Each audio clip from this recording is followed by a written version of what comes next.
What's up guys, Orca's here, and today we have another video, and it's a little bit different of a video because I'm officially making my first weather video. I'm not sure how many other weather videos I'm ever gonna make because, as you guys might know, I'm mostly a Star Wars and NASCAR channel.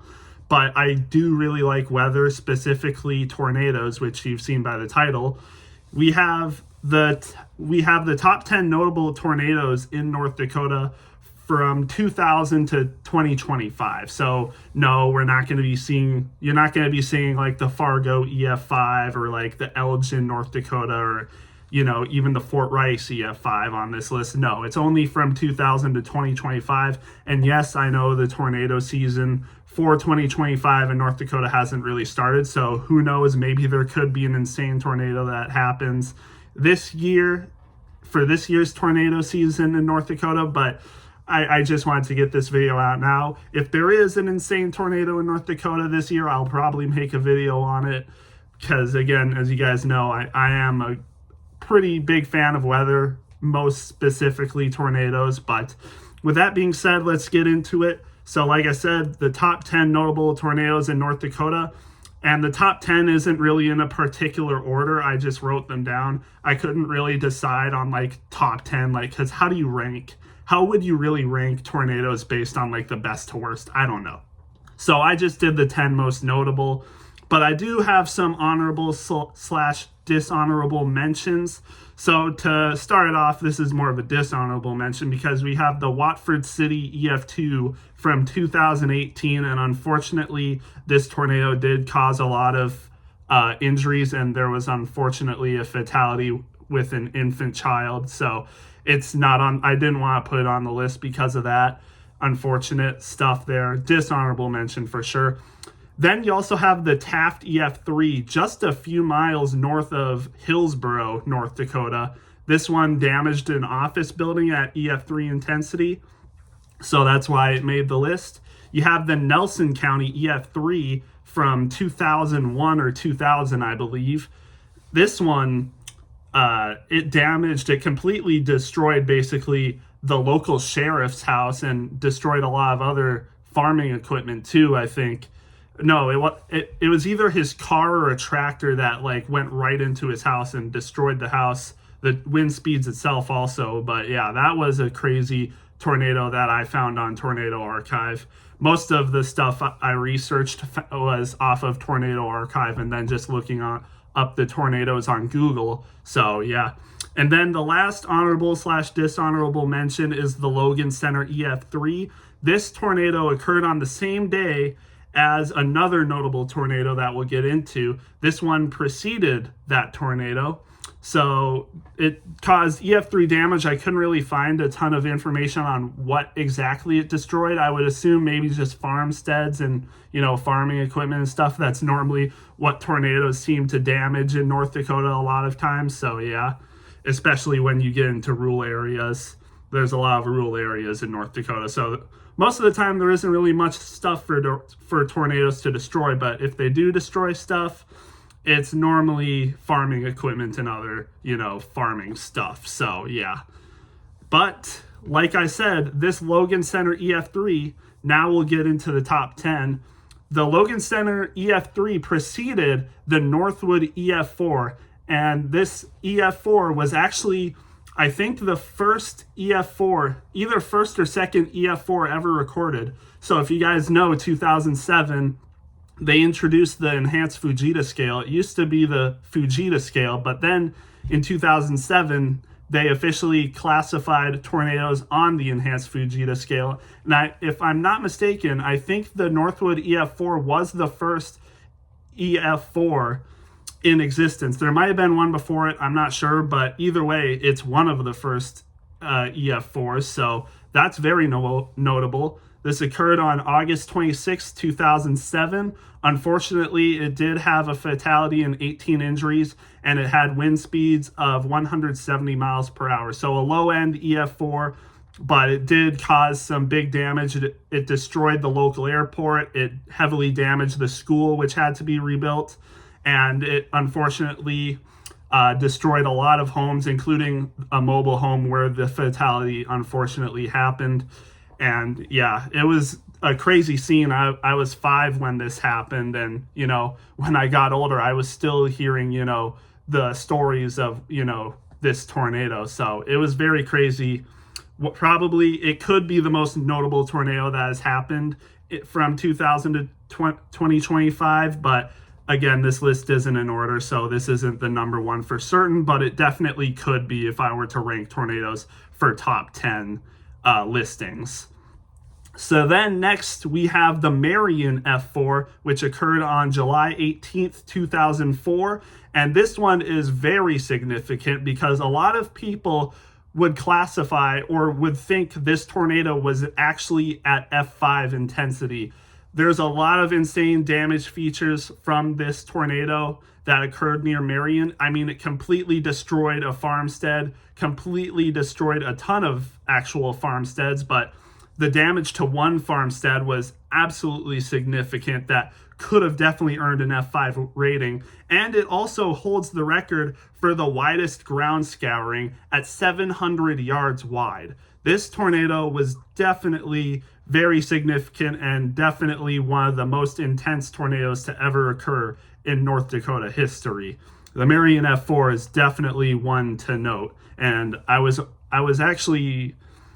only 4 years old when the Northwood tornado happened, and I wasn't even 2 years old when this tornado happened. But regardless, they did happen when I was alive, so that is pretty crazy to think about. Fortunately, there were no injuries or fatalities with this tornado. I remember looking at the tornado archive description, and fortunately, the people that owned the house that got completely destroyed, they were out farming, so nothing happened. But unfortunately, they lost their house. I think they lost their dog or something that unfortunately died in the tornado. And of course, they lost basically everything, a lot of farming equipment, their house, and a lot of stuff. But I don't know who they are now, but hopefully they're doing good now. Next up, we have the Holmes EF4 that occurred on June 17th, 2010, part of the very notable June 17th tornado outbreak that spawned around 93 tornadoes, if I'm not mistaken. A lot of them occurred in Minnesota, but then there was a lot that also occurred in North Dakota, including this EF4, one of the most notable tornadoes of the day.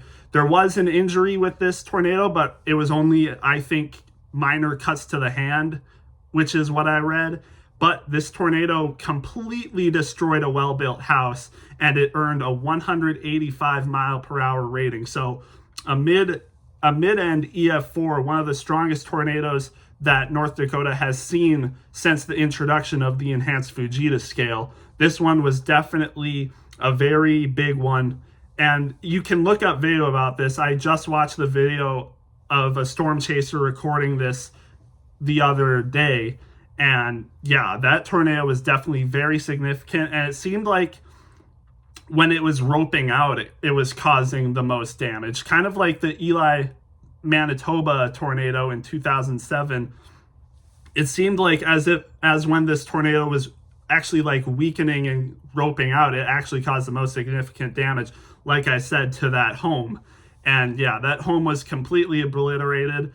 I can't remember the guy's name. I saw the guy's name. I think like Tornado Talk made a website or an article about this, and yeah, it was definitely very significant. I hope that guy, whoever he is doing well now. But yeah, that tornado was very significant. I'll say it wasn't very far from where I live now where that tornado happened. It was around Highway 15, if I'm not mistaken, and it first dropped a few miles north of Mayville. So thank goodness it didn't really hit a town, because if it did, I think it could have been pretty bad. But again, it did hit a home, and I think it might have hit a workshop as well, if I'm not mistaken. I couldn't find damage photos of the workshop if it did hit one, but I'm pretty sure Tornado Archive says it did hit one, and I think that's where they said the injury occurred, but I don't know for sure. But then next up, we have the Tyler EF4, which occurred on August 7th, 2010. So not part of the June 17th, 2010 tornado outbreak, but occurred in the same year. So two EF4s in the same year in North Dakota. You you almost never see two violent tornadoes in North Dakota for the same year. Even during the Fujita scale era, you never see two violent tornadoes in the same year in North Dakota. So 2010 was definitely a wild year for North Dakota in terms of tornadoes. But this one was pretty big as well. There is a fun fact about this tornado. I'm pretty sure this tornado did not cause EF4 damage in North Dakota. Based on what I could find, I could only see that the Tyler, North Dakota tornado only caused EF4 damage actually when it went to Minnesota. Only EF3 damage occurred in North Dakota based on what I could find. So it wasn't an EF4 in North Dakota, but based on how tornadoes are rated, it can only be rated at the highest end. So it says it's an EF4 while it was in North Dakota, or it's an EF4 tornado that happened in North Dakota and Minnesota, and it first formed in North Dakota. So that's why it earns its EF4 rating, and it classifies as a tornado that hit North Dakota. So that's why it's included on this list, and it's an EF4 intensity. Technically not an EF4 in North Dakota, but still counts. So it's kind of hard to explain that, but I hope you can kind of get that. The wind speeds around it are around 170, 175 miles per hour for what I could find. So a little low end EF4, but still pretty significant damage. I imagine it probably hit like a house or something to earn that rating. So that's why it's an EF4. I'm not sure what damage it caused in North Dakota. Probably farming equipment, I would say. Maybe damaging some farmsteads, but yeah. Fortunately, no injuries or fatalities, though, so that's good. Now back to a pretty notable tornado in North Dakota. This is an EF3 tornado, so the first EF3 on the list. We have the Rolla, North Dakota tornado that happened on July 7th, 2008. And this one, unfortunately, did cause some injuries, 3 injuries, none life-threatening from what I could find. So hopefully those people that were injured are doing good now, completely, fine, and, non-life altering injuries, hopefully. But this tornado went through, I think the north end of town. The damage path makes it look like it went right through the center, but then the Tornado Archive says it went through like the north or south end, but I'm not sure. It definitely did some good amount of damage. It damaged around 17 to 20 houses, I think, upwards of 20 houses, and the rating on it was 140 miles per hour. So a little bit of a low end EF3, but still an EF3 nonetheless.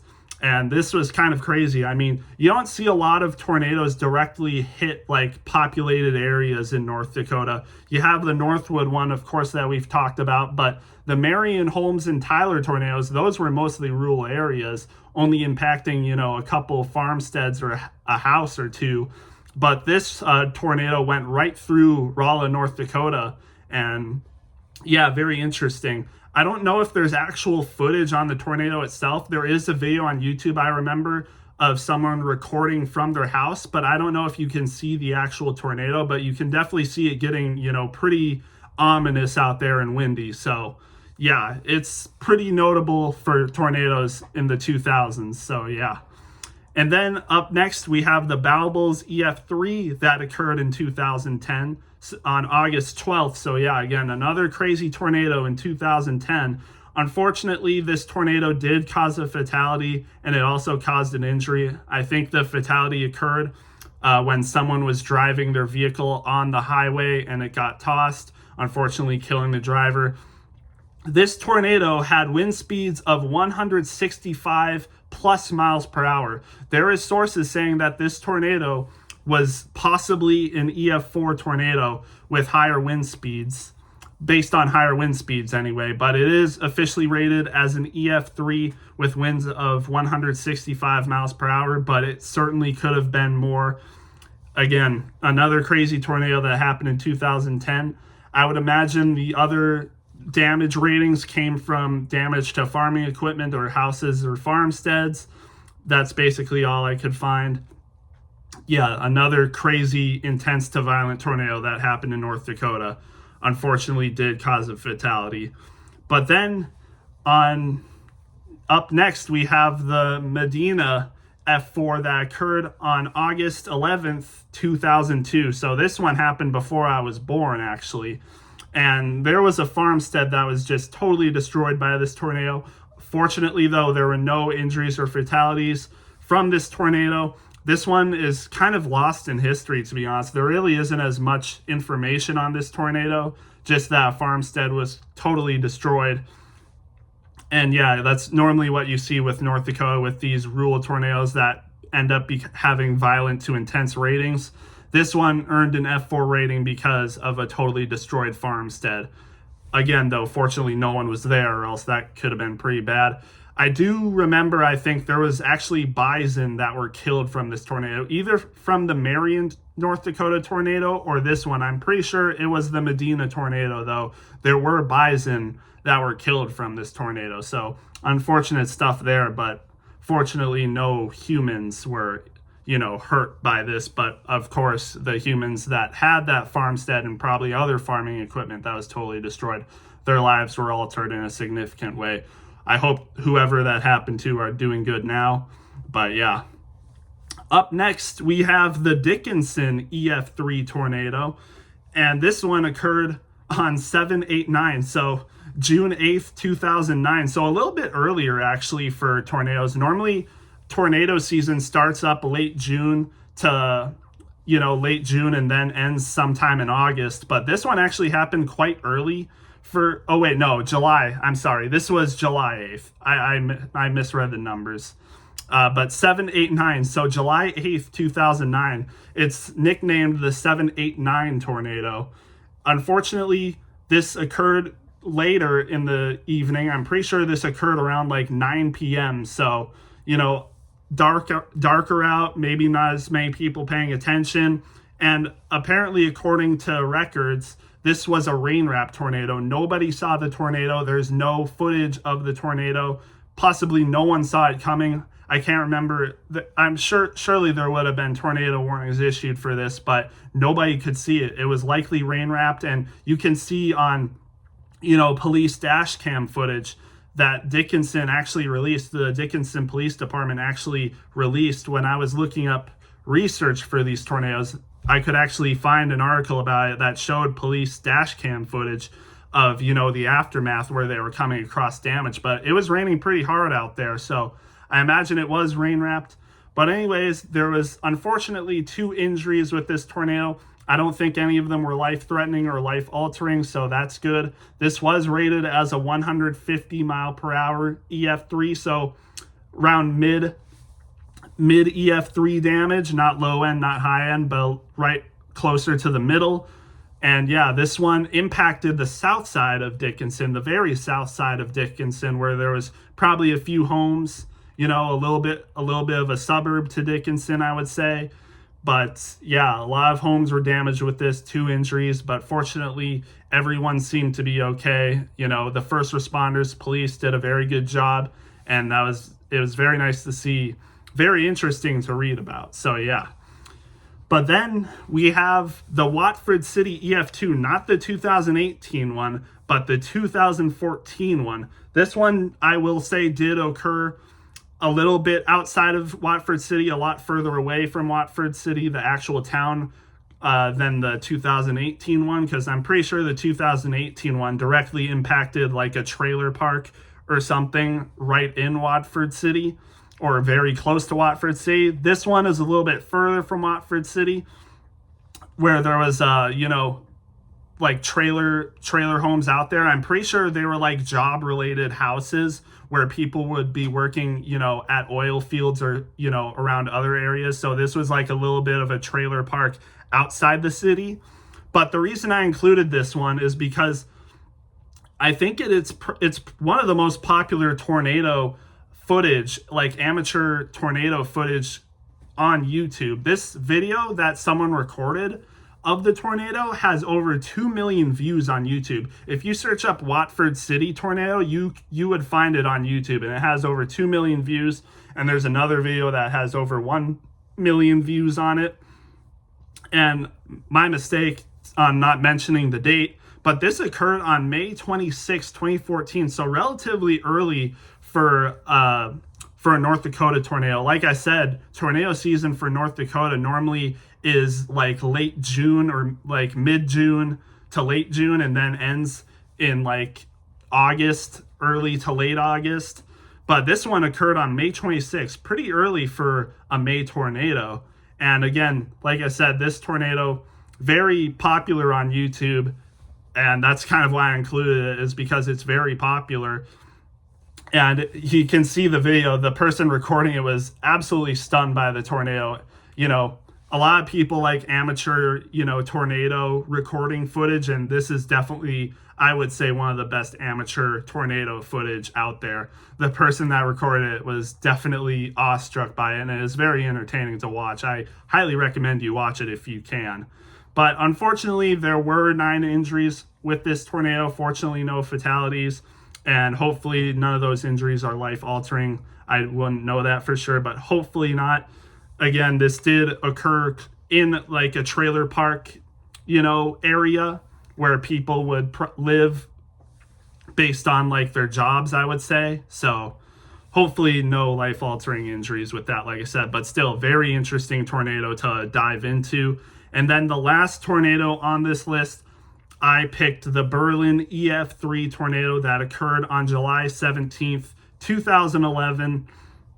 This tornado unfortunately did have one injury, but this was actually a high-end EF3 with winds of 165 miles per hour. This tornado tracked mostly through rural country, fortunately, but it did impact a small area known as Berlin. Fortunately, it didn't hit Lemoore, and I think the other town it went in between was Edgeley. I think it went between Lemoore and Edgeley as actual populated towns, but unfortunately, it did hit the Berlin area, which is a little bit smaller.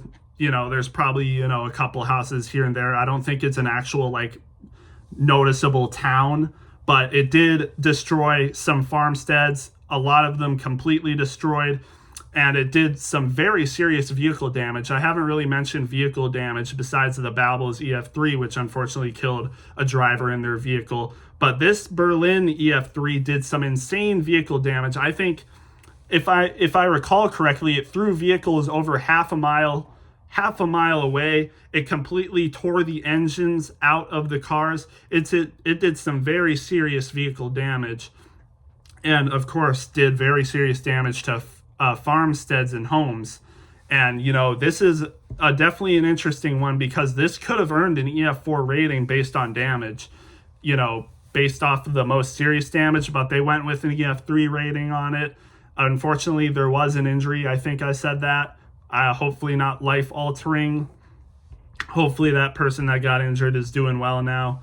But unfortunate for the people that lost their homes and, farmsteads and probably farming equipment as well. But yeah, that's the 10 tornadoes that I selected for this list, along with the honorable mentions. Let me know which one was your guys' favorite or most interesting to hear about.